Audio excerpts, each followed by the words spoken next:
Hello and welcome to Access for the 39th time. Coming up this week, we're in LA for a prestigious Virtua Fighter 5 tournament, checking out the GT Academy wildcard event at the Pageant of Power, and whether the PES or FIFA developers know the most about real football. First up though, we're hiding in bushes, boxes and wardrobes for our Vita game of the week, Metal Gear Solid HD.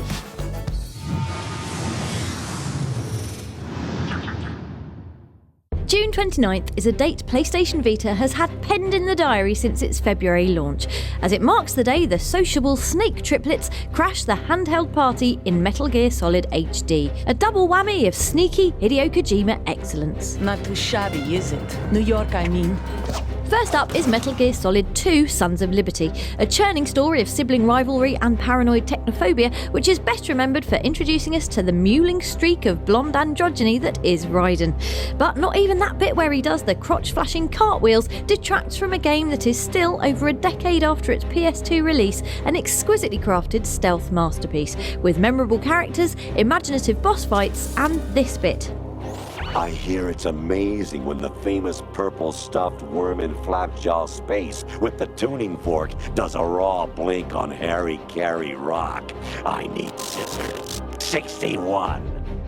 And then there's Metal Gear Solid 3 Snake Eater, arguably the best in the series thanks to tense jungle-based cat and mousery, a brand new close-quarters combat system, and the ability to chow down on reticulated pythons. I want some more. It also introduced the wonders of camouflage and taught us that if you paint your face just right, you can hide pretty much anywhere. Rob, have you done that Metal Gear script yet?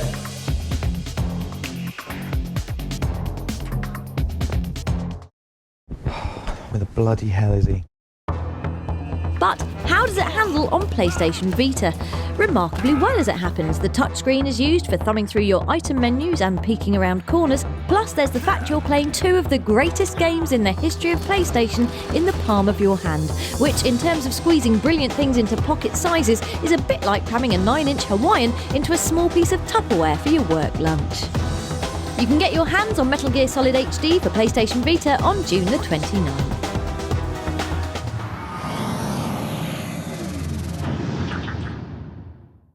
The soldiers of news are mobilising, which can only mean one thing. It's time for your PlayStation briefing. And we start this week with sexy-looking apocalyptic shooter Metro Last Light. Can you have a sexy apocalypse? God, I hope so. More importantly, we spoke to studio communications head Hugh Bainan about finding the balance between scripted set pieces and player choice. Rather than have this funneled corridor where all of your opponents are lined up, guns at the ready for you to mow down, instead you'll maybe find more realistic environments, guards going about their business, on patrol, talking to each other, and you'll have multiple routes through that level, and you can choose whether you want to take a stealthy approach or go in guns blazing, which I generally wouldn't advise because you'd probably come to an early death. Thanks for that advice, Hugh, which we have already disregarded in favour of more guns.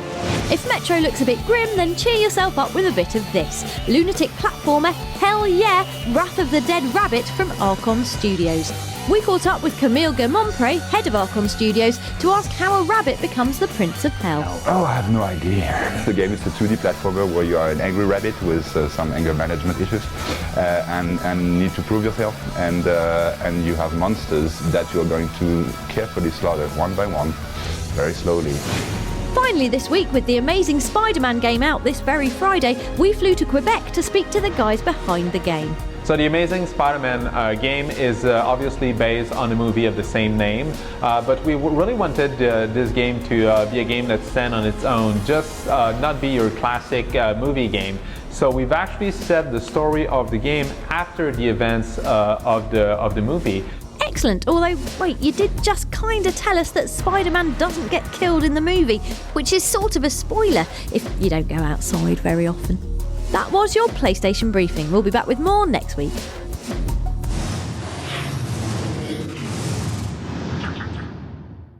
Crossing the digital event horizon now, it's your weekly roundup of the best from On The Store.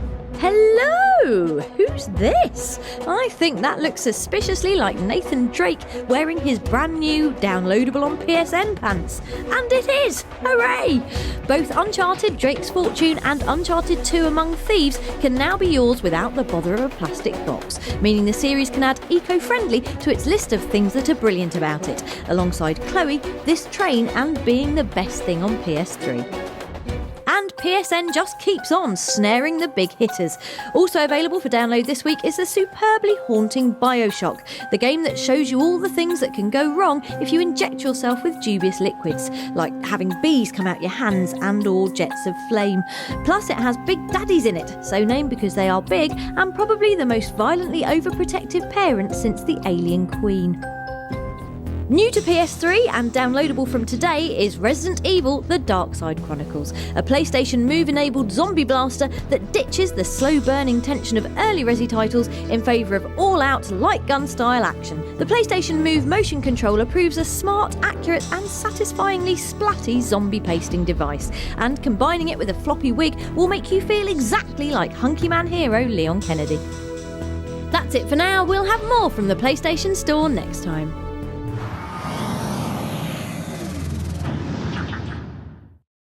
Racing enthusiasts among you probably know all about the ongoing GT Academy trials. Online racing events where you hurtle around Gran Turismo 5 in the hope of qualifying for the UK National Final. But for those of you who prefer the great outdoors or have no internet, Nissan and Sony have put together 3 wildcard events where you can sneak into the finals just by turning up and being brilliant. First up was the awesomely named Pageant of Power in Chumley, where we caught up with GT Academy veteran Jan Mardenborough to take us through the day's events. It's a chance to skip all the hardcore time trial stuff and go straight into national events. So we're encouraging a lot of people here just to get over to the Nissan stand and give it a go. It was then on to the O2 in London to decide the tournament's second batch of wildcard entrants. And if you couldn't make it to those, don't worry. You've still got a chance to be one of 3 remaining wildcard entrants by rocking up to the Goodwood Festival of Speed, which runs from June the 28th through to July the 1st. And the grand prize awaiting GT Academy's overall winner, the chance to drive the Nissan 370Z GT4 in next year's 24-hour international race in Dubai. Good luck!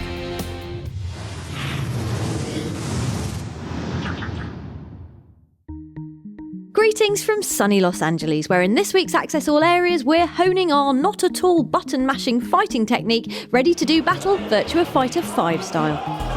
The 8-bit arcade played host to the mammoth Virtua Fighter exhibition. Here's beat-em-up legend Alex Valle to explain it all. So we're here in Los Angeles, California for the Virtua Fighter 5 Final Showdown pre-launch party. Great new game. It actually has new customizations, has some overall balance of the game with all the characters you might enjoy. And of course, the 2 awesome new characters, Takarashi and John. They're really good, they're really cool. It's one of the hardest games to get good at, but however, after I finish playing like Virtua Fighter and I jump onto Street Fighter or the Tekkens, I take every step much more calculated than it used to before. So it should be a lot of fun. A lot of new players coming all around the world tonight here in Los Angeles, California. Thanks, Alex. Your reward is being crushed by Access's very own Virtua Fighter maestro, Dan Reed. The focus of the event was a duo of arcade fighting champions, Japan's Fudo and Chibita, with a stack of prizes awaiting anyone who could take them down, which predictably no one did. We had a word with Chibita and asked him how he got so irritatingly good at the game. Since I was small, I've been playing Virtua Fighter a lot. In Japan, we're lucky enough to have arcades, so I go there to keep my skills up. I don't think of it as practice, as I play for fun. Thanks, Chibita. Your reward is being crushed by Access's very own Virtua Fighter maestro, Dan... Ooh, okay, you beat him a little bit. To round off the day, it was left to Fudo and Chibita to take each other on in a battle to determine the champion of champions. Thanks to all at Sega for an awesome time in LA, and Chibita, we let you win.